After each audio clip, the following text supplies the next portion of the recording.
chiến trường, xây dựng lực lượng vũ trang miền Nam, bảo vệ Trung Bắc Bộ, cùng các chiến binh tiến vào giải phóng Sài Gòn.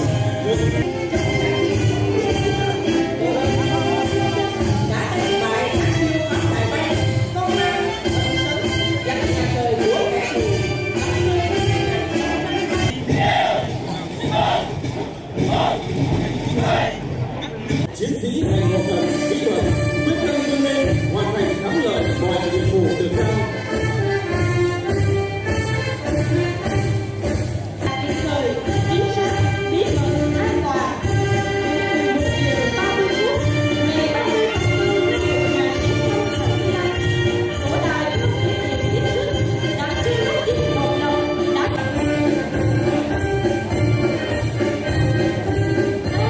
vào lễ đài là cuối Triển khai lực lượng tác chiến không gian mạng của Tổ nhân dân Việt Nam không ngừng phát triển.